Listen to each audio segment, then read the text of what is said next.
I think what we're just going to do is I'm going to call you guys up in the order of the table of contents, and feel free to read all of your contributions in here. I think we've got time, and maybe introduce yourself, say a little bit.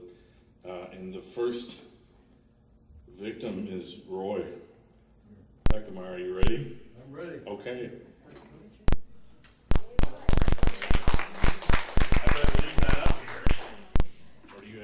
I made a big version because go. I have a little trouble reading. 14 point. Yeah. I'm Roy Beckemeyer from Wichita, and for a number of years I've been playing around with the sonnet form again. And I think these are some of the first sonnets from the collection I've got put together so far that have been accepted for publication. So I'm going to start with a sonnetisio. Does everybody know what that is? It's a form that was invented by Kim Adonisio, and it's a sonnet in which you steal someone's first line, and then you steal a word in that first line, and you put that word in each succeeding line of your sonnet in some way. And I took a line from Mark Jarman's Unholy Sonnet. In their sheer numbers, motes of dust ride clinging. And the word I stole was motes, but I didn't really steal motes. I took M-O-T out of it, which is the French word mot for word. And I thought that was appropriate. So this was my first attempt at a sonnetisio, In Search of a Word. In their sheer numbers, motes of dust ride, clinging, motile on the breaths of long dead bards. Like letters, mots, phrase fragments, words like shards from books, or notes from a motet, singing, soaring. You'd swear they are a living motif, their motive to course shafts of sunlight, to calm emotions, settle, a light on books from which voices emote a sheaf of language, words of pedestrian, motorist, politician, poet, motivate us to eliminate rote, motivate us to open tomes, find the mot juste, to list the word specific, exact, out of all those motes, the one motion captured speck perfection wrote.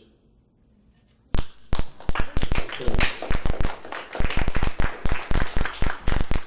This next one is just a fun poem. It's titled Tactical Sonnet. To place these words and thoughts and rhymes just so reminds me of the games that I once played, arranging soldiers made of lead in rows, in regimental colors all arrayed. To build a sonnet, there's a strategy, not one that's found in Sun Tzu's Art of War, but a prosodic sort of pageantry, pentameter, a rhythmic repertoire. The iambs and the trochees march along, metrical soldiers, foot troops, every one. Upbeats and downbeats will propel the line. It's done. To use a military metaphor, first win the sonnet battle, then the war.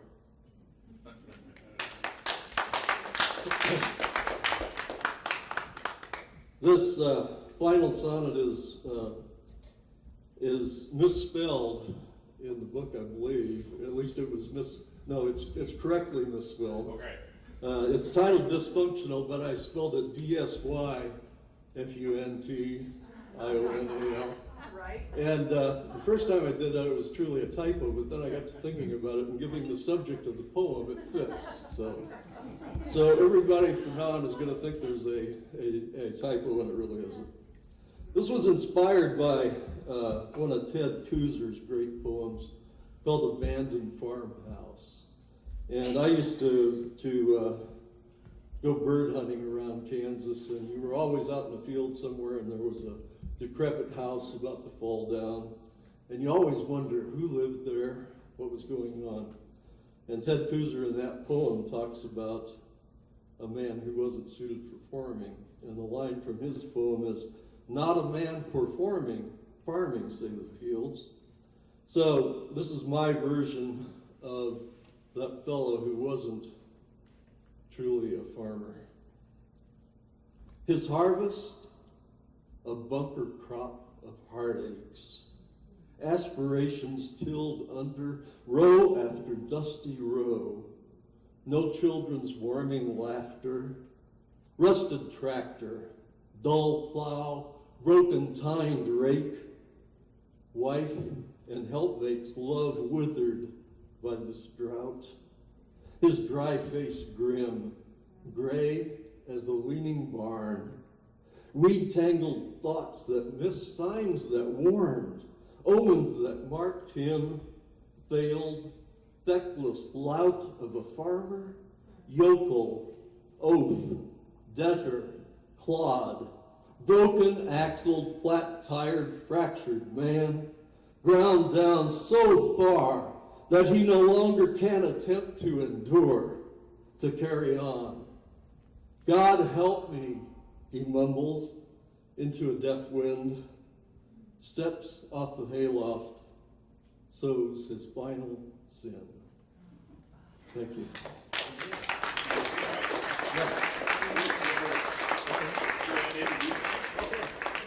My wife Pat has just recently been working on a manuscript, and she has a couple of poems she'd like to read that aren't in this book, but may be in one soon. We can hope. Okay, like you said, I'm Pat Beckemeyer, and I'm going to try to get my first poetry book published. It's been a long time coming. This is called Rain at the Golf Course. Can you hear okay? Yes.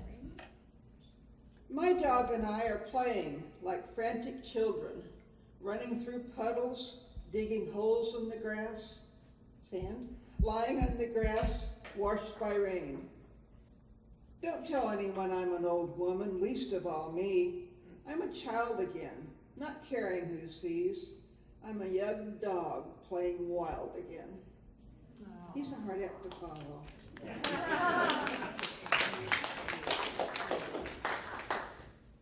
Okay, this is a different kind of tone altogether. Family. My family was like a gar of grasshoppers. We fed on each other. We ate each other alive. We wanted out. It was not butterflies we wanted to be, not anything that beautiful, not anything that free. We just wanted out. We were like a nest of wasps, wanting to sting you repeatedly until you died screaming. We fed on pain. Hurtful, hateful, horrendous. Speaking was meant to draw blood, to make it flow freely, forever, fatally.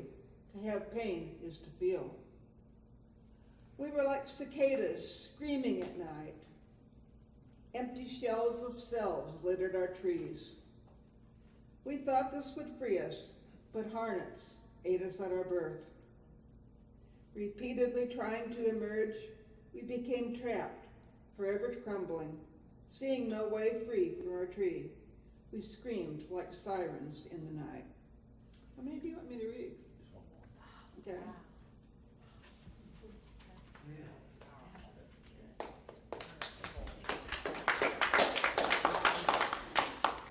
Back when? Our feelings were worn on silvered sleeves, while our hearts heaved silently stillborn. Labors of love lasted us a lifetime, but love itself carried not the course. End of life beckoned us to come bravely. though the beginning held us enthralled. In God we trust was our father's motto, yet our truth was tumultuously shaken. Death, we wish, would beckon us to it, but life digs in its claws to shred our skin. We sometimes crave attention too much, yet shrink unbidden under her stare. Greet all as if they were family friends, while keeping track of their wrongs and faults.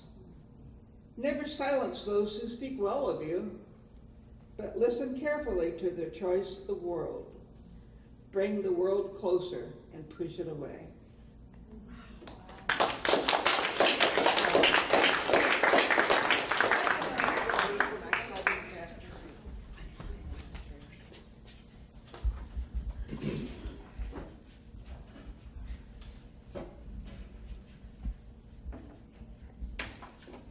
From our good friends at Wikipedia. The Kanza Prairie is owned by the Nature Conservancy in Kansas State University and is operated as a field research station by the university's Division of Biology. It is one of 26 sites within the long-term ecological research network. It is a continental climate characterized by warm, wet summers and dry, cold winters. Average annual precipitation, 32.9 inches, 835 millimeters, is sufficient to support woodland or savanna vegetation. Consequently, drought, fire, and grazing are important in maintaining this grassland. The site is topographically complex with an elevation range from 1,050 to 1,457 feet. In addition to the dominant tallgrass prairie, Kanza contains forests, claypan, shrub, and riparian communities. Limestone outcrops are found throughout the landscape. Kanza Prairie is located within the largest remaining area of an unplowed tallgrass prairie in North America, the Flint Hills. Kanza supports a diverse mix of species, including 576 vascular plants, 31 mammals, 208 bird species, 34 types of reptiles and amphibians, 20 kinds of fish, and over 700 types of invertebrates. There he is. A herd of approximately 300 bison is maintained on the Kanza, and native white-tailed deer and wild turkey are often present in large numbers. Members of the public are allowed onto portions of the Kanza Prairie through 3 looping hiking trails. Just a bit of info. Next in line, Patricia? Yes, you. And I have you in here, or do you have Patricia Traxler? I liked your work, Pat. Yeah, that one about the family. I'd like to see the hard copy of that. That's a very interesting poem, and I love the way it's unflinching. So I'm interested to see more of your work. This is a really crazy poem. I'll start with, and then maybe you'll like me, and then I can just read the rest. It's called How to Tell If You're Possessed. Hey, I was raised Catholic. Give me a break. How to tell if you're possessed and what to do about it if you are. Go home immediately and eat something raw. Watch for sweet absurdity and visible decay. Court silence. Turn out the lights and walk from room to room. Do not attempt to go for help. Do not attempt to pray. Speak to nothing that can transubstantiate. Move gingerly to the end of the hall and open the door you kept closed. Remove your clothes. Enter, then turn like a dancer in the dark room. Spin, spin, stop. Open your mouth and turn again, slowly swallowing your God's eternal indifference. Now wrap yourself in his immense silence, float just above the surface of your own singing skin. Migrate to the farthest edge of sleep, breathing deeply in, out, in. Open your eyes as wide as you can behind their glistening lids. If you talk in your sleep now, you are possessed. If you are, you will live the way dreams live on within us, hovering at the peripheries of knowing, beginning again and again and again, and then fading away. I have no idea what made me write that. No idea.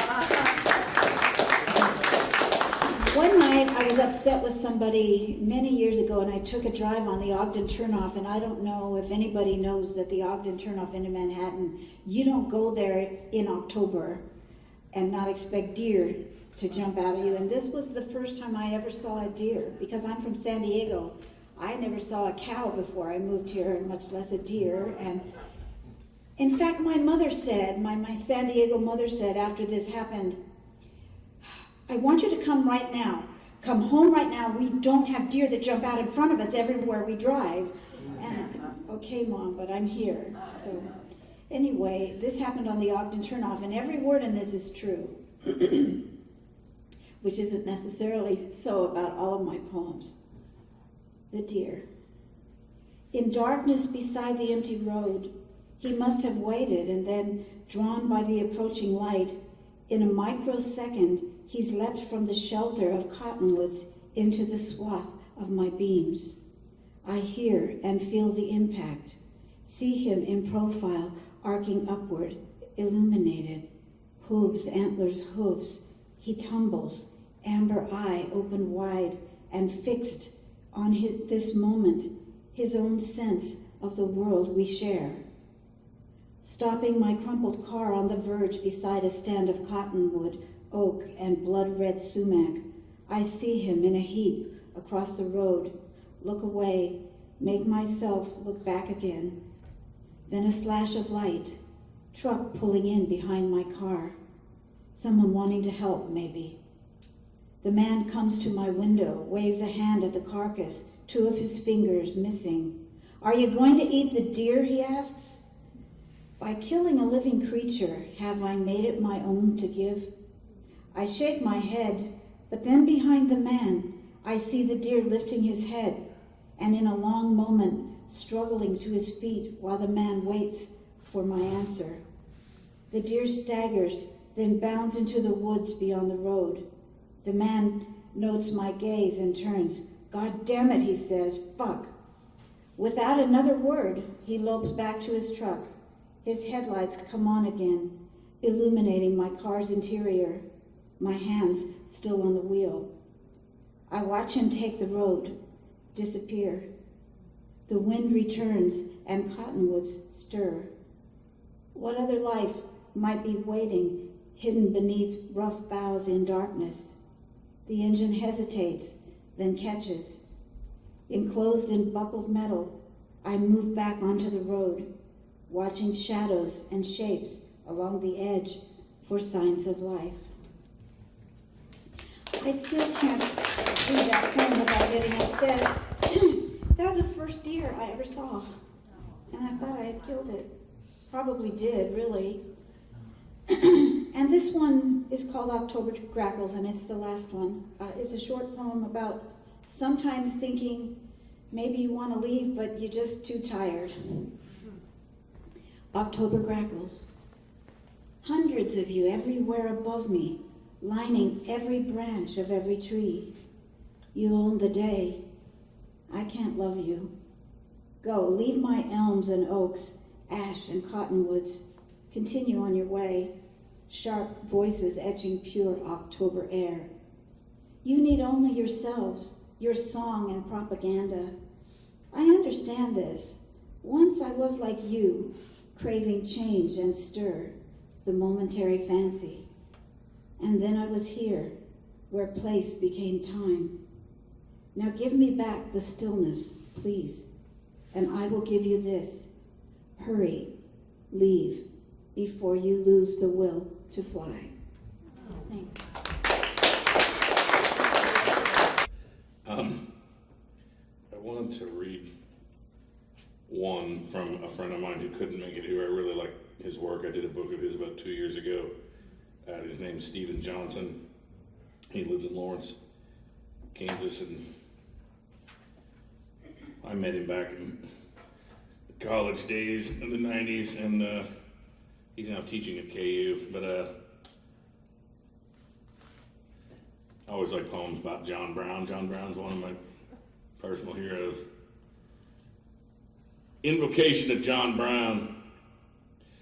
You're hanged well, John Brown, and the only one with that ox-eyed stare right out of King James. That rust in your beard is blood reefed on the wine-red plains of Kansas.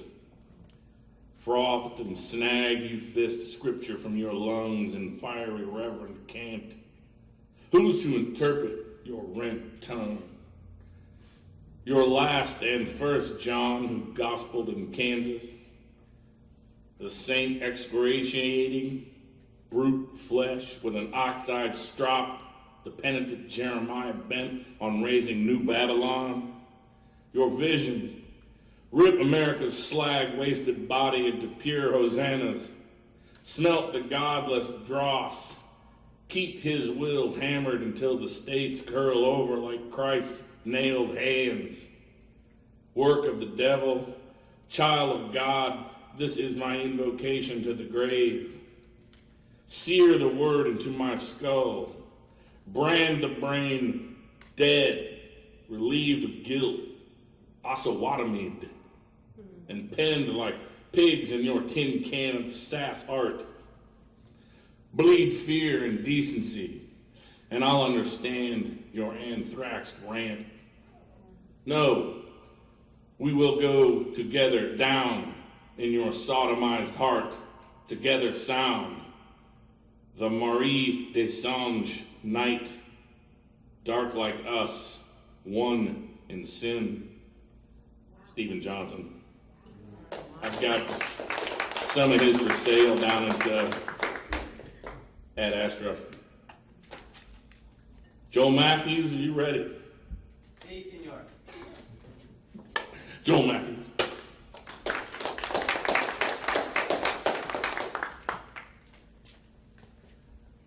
Howdy, folks. Howdy. Joel Matthews. I teach down yonder at K-State. Some psychology and ethics and students. I try to teach them. Several of my poems have been inspired by them. I want to read two from the new anthology, and then I want to try to launch two fledglings, two brand new babies. They're both real short. So where I'd like to start off,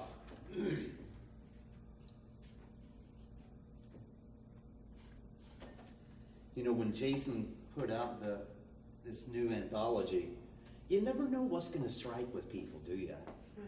You know, and he put in Parcel, and I thought, you published that one. Okay, here we go. And this true story, like a lot of poetry is. This one's simply called Parcel.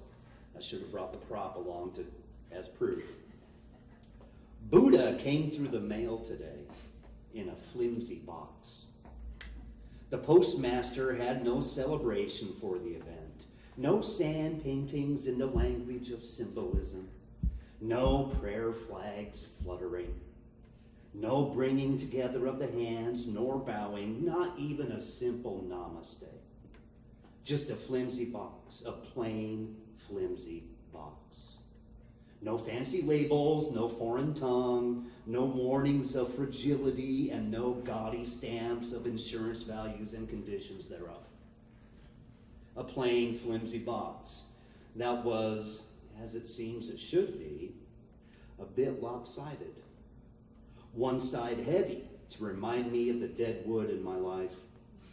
One side light to remind me of how things can be.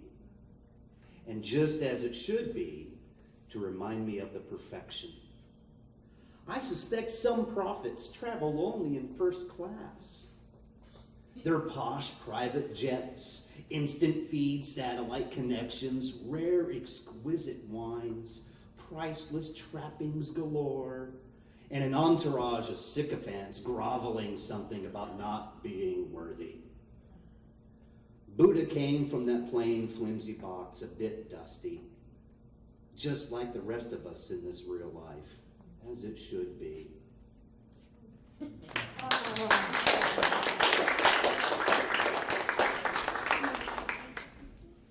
Then the other one that Jason decided to include,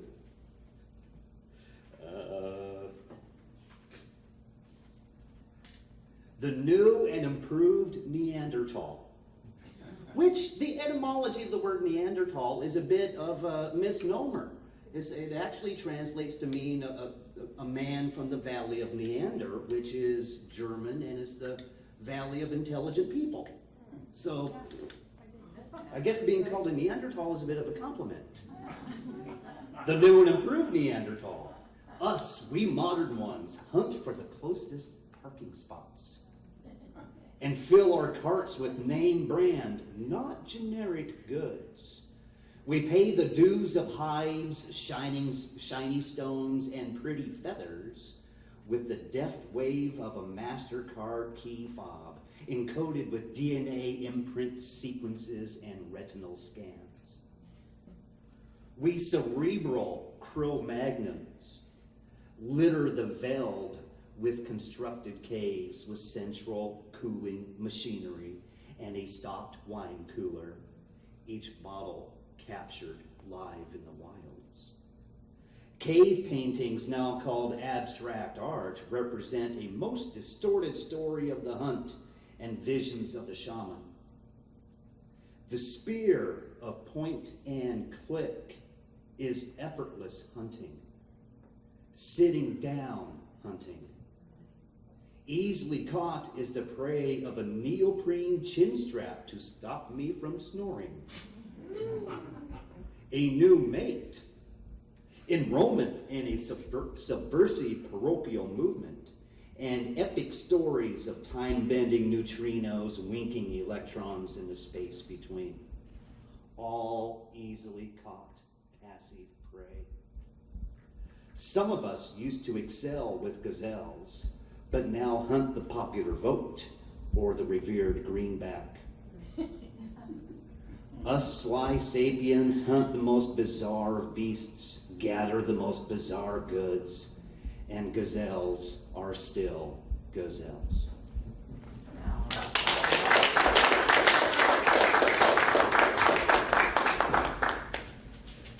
Okay, two new ones.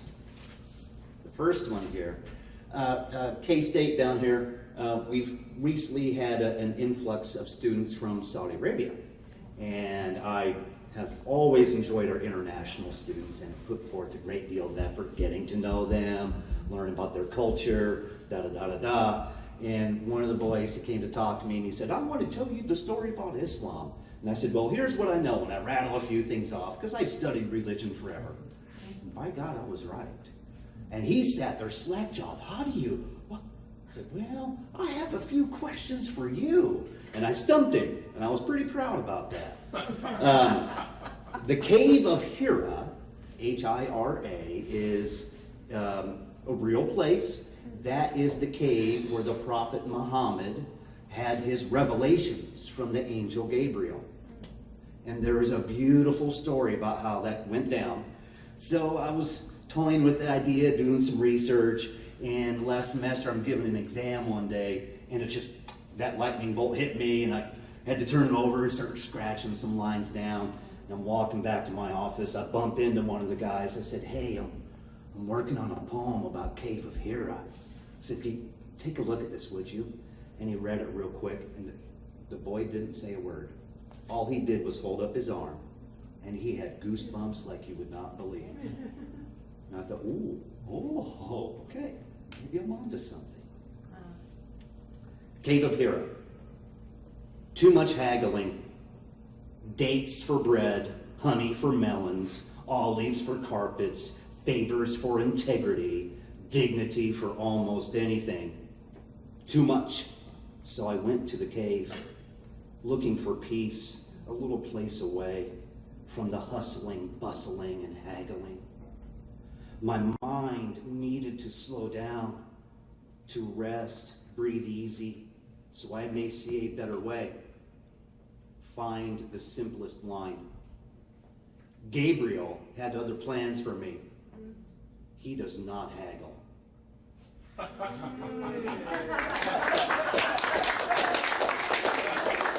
Cave of Hira. Okay, now, last one here. And this one's experimental, so please forgive me, just in case, but I should never say it, should I? Anyway, being the consummate nerd I am, I spend a lot of time watching PBS. And they, last winter, they had this documentary about new discoveries in the city of Teotihuacan. I just couldn't pass that up. It was just beautiful. Teotihuacan, about 8 square miles, established approximately 100 BC, peaked about 450 current era. The Toltecs dominated after Teotihuacan fell. Aztecs stole from the Teotihuacans. Beautiful, beautiful stuff. So, Teotihuacan. Teotihuacan. Teotihuacan. The place where gods are born. The pyramid of the sun. The pyramid of the moon. The sacrificial blade. The underworld gives birth. The place where gods are born. Teotihuacan.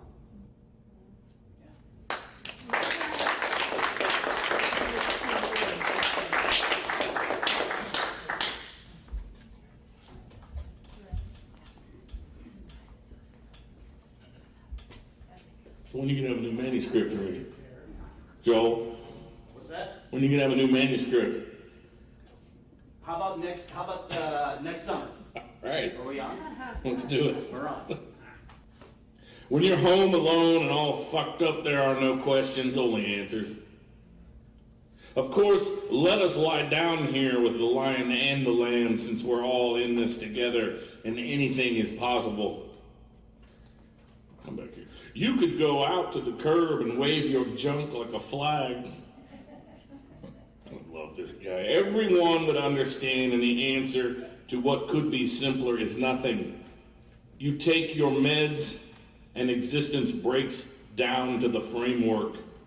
When men first made Eve the patsy. Oh, there are dues to be paid.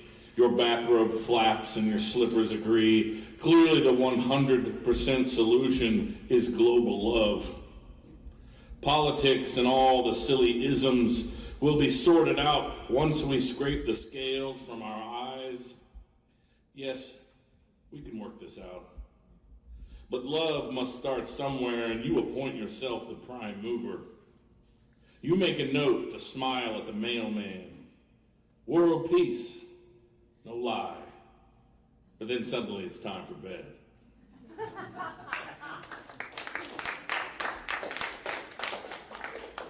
Linda Lewis, you ready? Okay.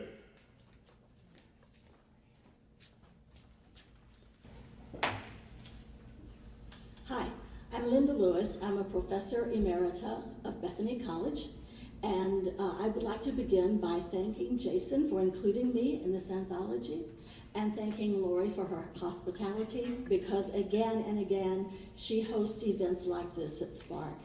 And Lori, love you. Can you hear me? Because for me, it doesn't sound as if I can hear me, so as long as you can, that's good. All right. When Emily Dickinson ran across a snake in her garden, she wrote a poem about it.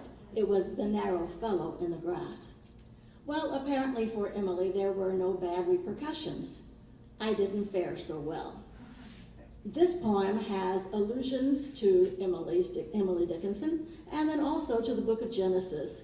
Very wry allusions, I think. Snake bite. The slitherer that yesterday nipped my toe took advantage of my naive belief that it was safe to traverse from driveway to doorway. All 10 toes, nails cherry painted, were fully exposed in summer sandals, and I gave no heed to serpent surveillance. Steps from the car, my ankles were wrapped in coils like those that clasp Laocoon. The wriggling invader easily won the bout, offered no signal of remorse, ate no dust as recompense for his victory. Thus requited, the narrow fellow glided among blades and stalks of iris.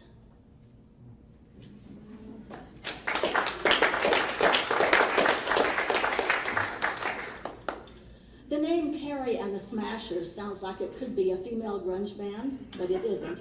It's a name that was used for Carrie Nation and her group of women who went into bars slashing whatever they could get their hands on. I enjoy learning about Carrie. I'm not a native Kansan, but she is one of my Kansas heroes now. So here goes. Temperance warrior. With bricks and hatchets, Carrie and the Smashers blasted Kansas saloons like tornadic winds that whack and splinter, wallop and fracture.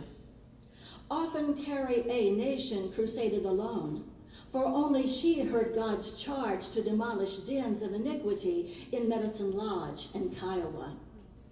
6 feet tall and calm as a grenadier, she lobbed a haymaker that unmanned purveyors and clients who tarried at the wine. She chose a Wichita hotel for its swanky nightclub, not only bludgeoned fittings and utensils, but slashed the naked lady painting above the bar. In Topeka's Senate Saloon, she clobbered slot machines, cash register, beer tubing, a barkeep's composure, the prestige of senatorial imbibers. Carrie would tip over a keg of ale and cleave it with her weapon, releasing spume and splash grand as Old Faithful. She sold replica hatchets to go her bail.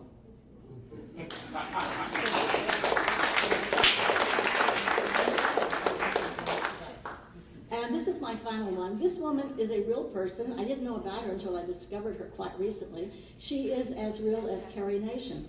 And she grew old and died in Bliss, Oklahoma. Now, I'm from Oklahoma, and I didn't know there was any Bliss down there, but apparently, yes, she found it. This woman was a sharpshooter in Buffalo Bill's big show, along with Annie Oakley. And it is said that the press liked to play up the distinction between the two and play one off the other. There was apparently a good bit of jealousy between them.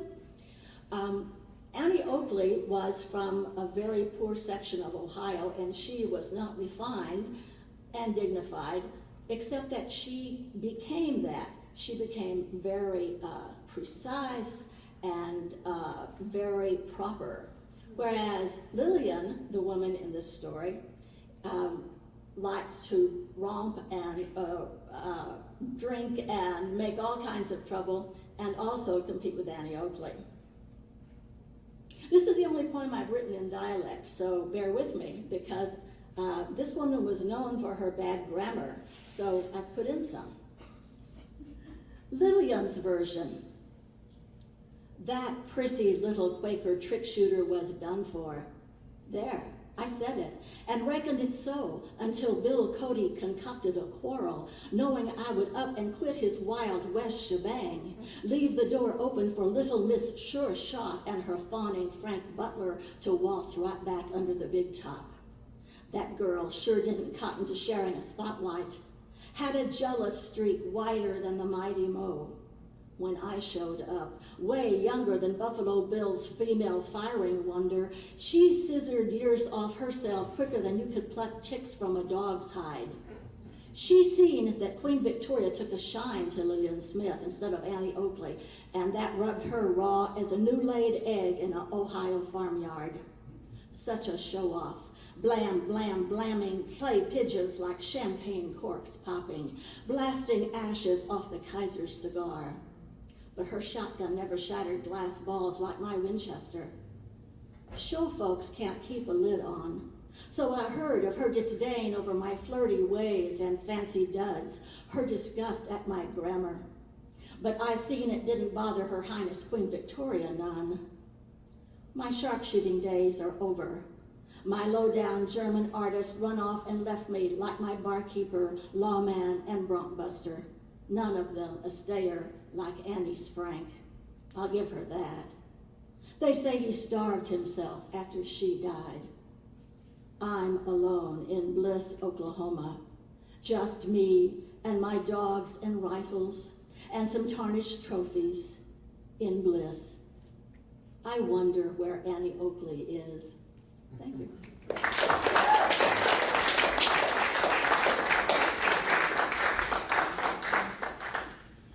Mark this date down. The one and only time Linda M. Lewis, Professor Emeritus, uses the term "I seen." That language will just not do, young lady. Ken Burns has a short documentary on Prohibition. It's worth checking out. It's not like investing 2 weeks of your life. And it's funny because he talks about Carrie Nation and the rest of the Prohibition movement, which I didn't know this, but was instrumental in the eventually the ability for women to earn the vote, which was very painful for me because I'm a feminist and an alcoholic. So I kind of at the time I was just sort of like, son of a no. So true story. There should have been a whoosh. But no, it's a fascinating documentary, and I think you can find it on Netflix. Man, I'm gonna butcher this. Susan Kinney Reardon. Well, why don't you spell it that way? That's the way it's spelled. Okay.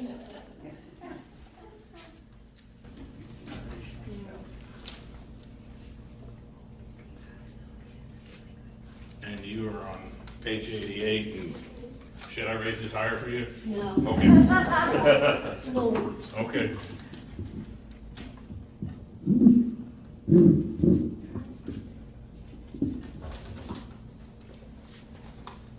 Snow melts.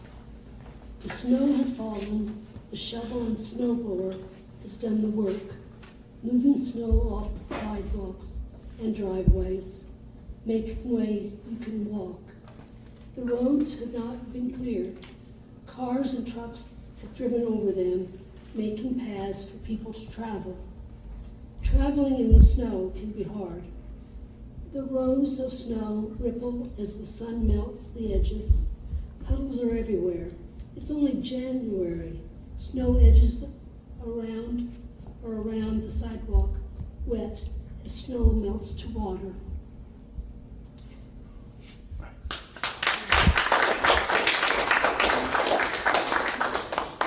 We hear it dripping. The sky pours rain on us. Going to the store, windshield wipers on the car cannot get rid of it. Everything is wet. Shut up in the house while the weather wets the ground. We hear it dripping off the roof. It plays a symphony in our ears.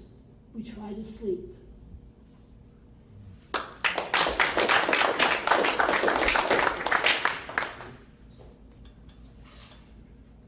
Paint the room. Green chairs against green and white walls. 6 pieces of glass reflecting into the room. People wearing clothes of red, blue, and yellow paint the room.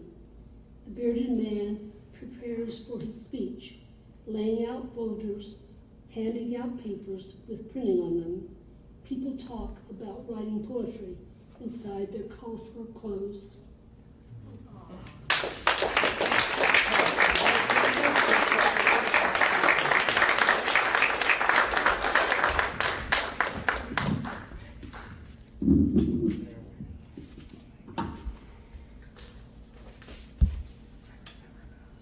Also, for future issues, we'll be looking for fiction and nonfiction. It'd be nice to include maybe an essay, short story, but we'll put that call out. Glory, you ready? I didn't sign up. Oh, you submitted? You thought I was just gonna put the pictures, but you gotta. Hold on. Should have been doing this for everybody. All right. I should raise this for you. Sure.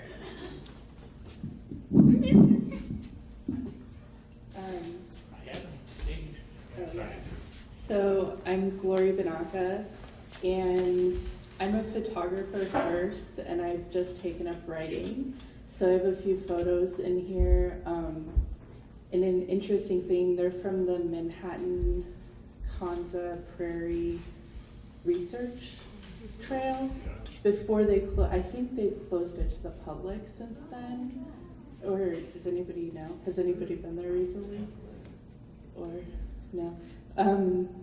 Something really fun for me, I've lived elsewhere outside of the Midwest, and I've been back here for, I guess now 10 years, but I love having friends from outside of the Midwest that have never been here before to come and visit me and then get to experience this place through their eyes and have that fresh perspective. And so I took a friend to the trail, and it was right after they burned that section, which made for a really lovely hike, and it was just really interesting and stoic. It also was kind of arduous because I felt like I had smoked like 3 packs of cigarettes at the end of this healthy hike. And then we got to see there was a different section that they were in the process of burning, and my friend was just crazy elated. And that was that was cool because for me, or for us, we've kind of grown up with that experience. But so that's what my photos in the book are related to. And then I wrote, this is my first piece published, so thank you. And I'm really honored to be in this book with so many seasoned writers that I really respect. This is a piece I wrote about my grandma. The Last Green. In the spring, when the green comes, there's a sense of relief as life returns. Chartreuse, juniper, sage, olive, emerald. There are so many shades of green.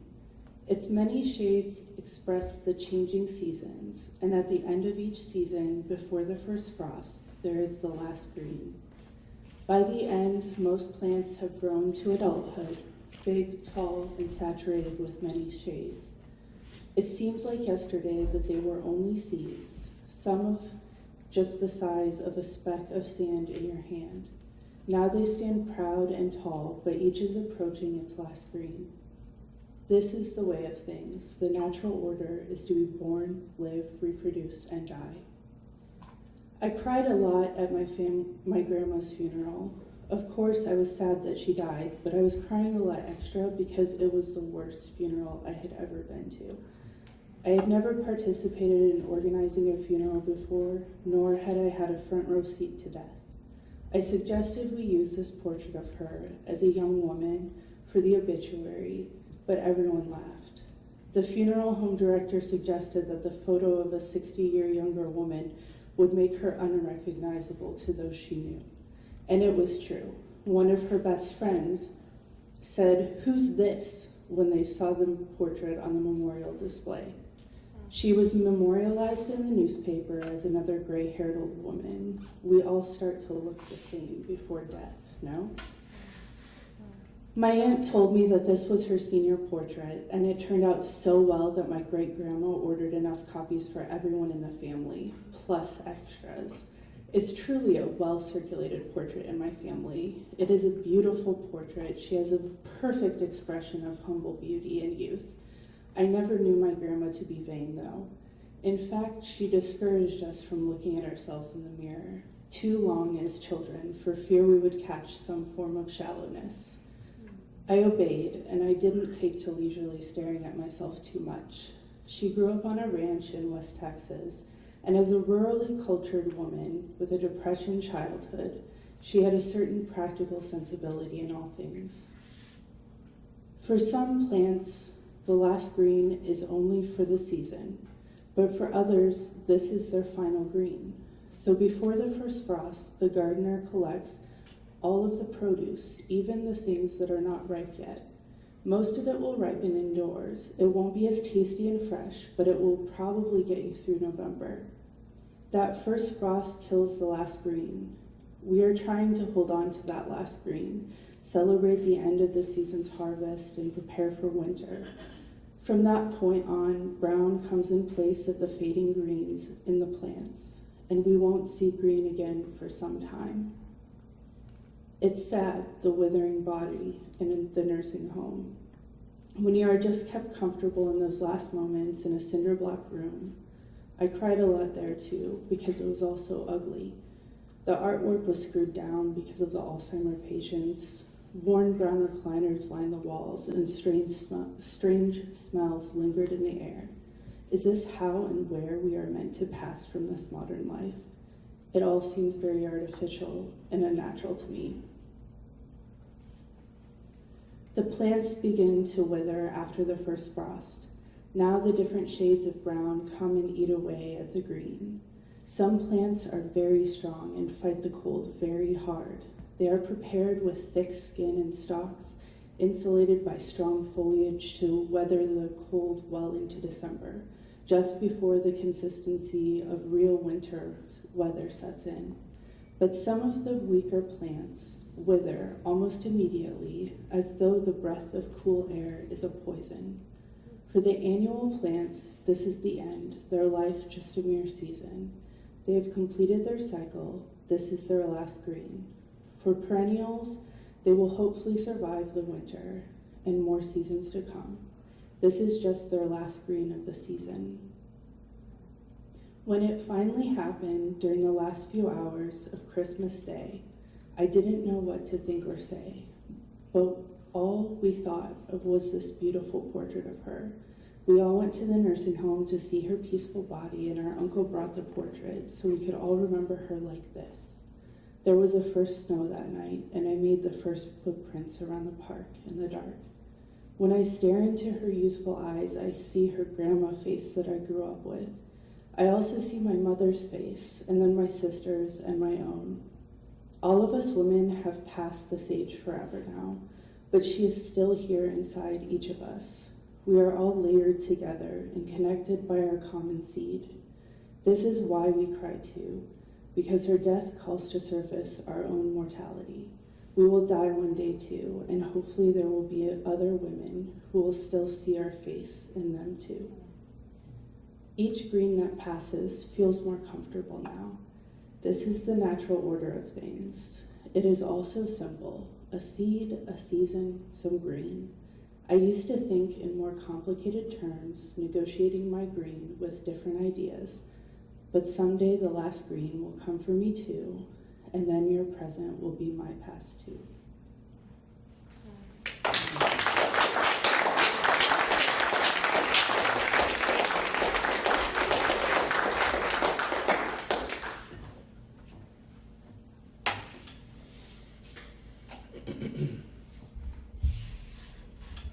Oh, Joe got mad at me during the April thing. So I had too much to drink and I forgot to call him up. Joe McKenzie, I apologize again and again and again. I'm sorry.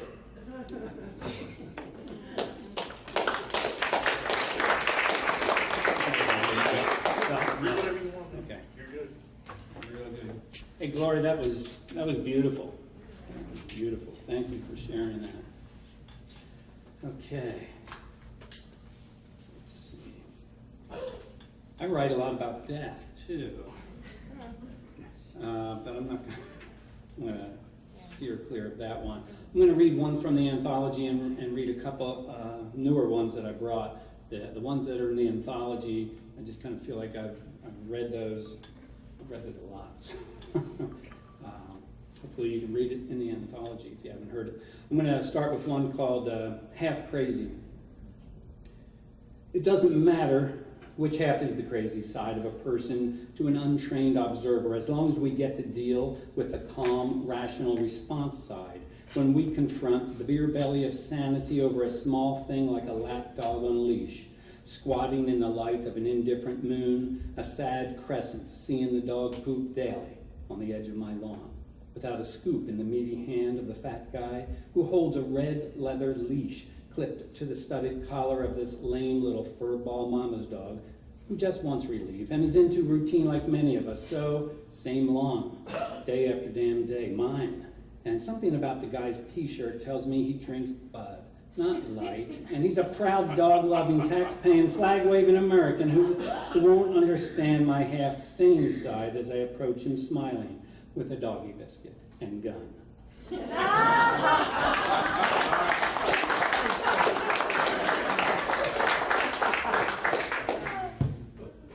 All right. It's a nice summer day, so I'm going to read a lighter poem. And most of my poems, we've heard several references to poems being based on fact or truth or real life, or most of mine are just made up. So this is one of them. And we've all had this situation where you're driving behind somebody's van or SUV, and they've proudly got, could be some of you, I hope they got those decals on there, you know, the whole family. I don't know where they get those, but you assume they match up with the number of kids and pets they have there. This is called Peeling Off Jasper. We were a perfect vinyl family. 2 parents, 2 kids, and a dog holding hands on the rear window of our van for everyone to see. A model of white love and plastic harmony until Jasper overdosed on a milk chocolate Easter bunny, who we annually worshipped, but left in front of the TV. So now, to reflect reality, we tried to scrape the dog off the decal, and he doesn't go easy, but in thin strips of plastic paws, a sticky belly, then a botched beheading, leaving Jasper's ears and a bushy tail trailing the baby like a loyal ghost pet who would haunt us in vinyl until we could trade him for a new van.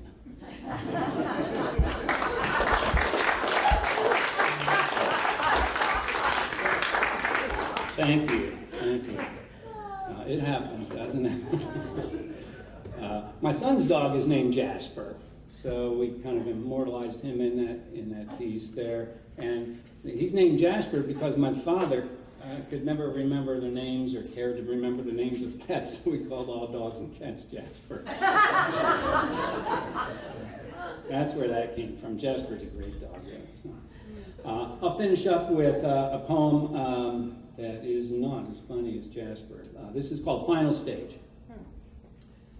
Near the end, when cancer was winning, he would go alone to claim a park bench with a thundering view of airport departures, whose deafening roar consumed him, so he could feel something as terrifying as the quiet slaughter of his screaming, sick cells when the jets flew into the clouds on their way to another airport of strangers who think they know where they're going, schlepping bags while standing still in Starbucks, sipping skinny lattes as if they were chemo, a cure for life, while talking desperately on smartphones to anyone who will listen, long enough to know something's wrong, urging one more test or one more connection to that better place where there's no need to pray that you've met your deductible and can afford the copay for drugs that make it possible to walk to this park where passengers with window seats might witness him sitting on this afternoon bench, growing smaller and smaller until he disappears. Thank you.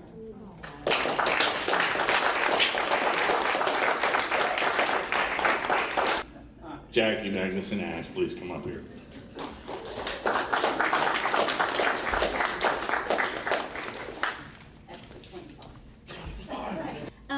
Yes, I'm Jackie Ash. I, along with my husband, am a retired farmer, and we both live in Lynchburg now and enjoy it very much. The first 2 poems in the book here are about my mother, and some of you may have a similar experience with your parent if they've lived long enough. It's called December's End. Her mother stands over a box of stars and angels in the west bedroom upstairs, the one with the attic door. She's putting away Christmas, face pale, mouth pulled down like a bulldog, eyes troubled. She's missing something, a wise man maybe, or a shepherd. That's the day everyone first sees it. Melancholia tinged with angst. Next Christmas, family carries on as if nothing has changed. They gather at the farm, bring crock pots of soup, gifts for the tree, bottles of wine.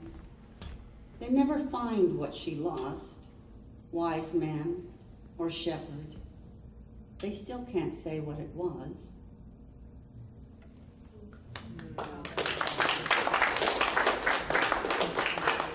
When I wrote that poem, I didn't remember what it was she lost. And then finally, it surfaced that she lost baby Jesus, but that has so much connotation behind it that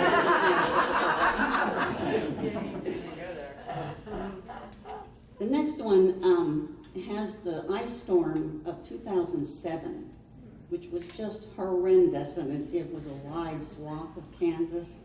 And it was like another world. I had never seen an ice storm that bad, and it caught the mood of this poem. Ice storm. A tree branch breaks in the gloom, the sound like the crack of a rifle. It clatters against the barn, glazed power line caught in its tangle. She stands frozen, bundled in coat and scarf, awed by this fantasy landscape, Lewis's Narnia, where it's always winter. Her mother's house, the one here on the farm, this dark icebox, stings the back of her head. It's empty. No, not empty. She's moved her own things in. They have, her husband and she. Some boxes wait, unopened. I feel like I've died. Her mother said this last spring after family urged her to town. She has her things, writing desk, brass bed, red chair, but they're out of place, like her, buried in white-walled silence. Snap, another branch. Ice shatters in little pieces.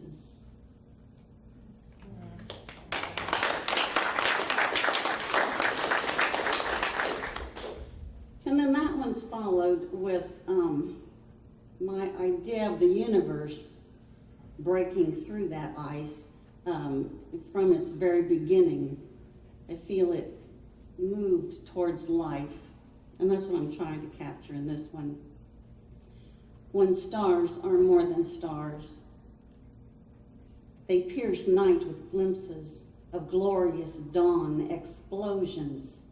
Out of darkness we witness icy voids set afire forever and ever. Without stars, earth would be nothing. We would be nothing. Here is love, green sprout, heron skimming the water.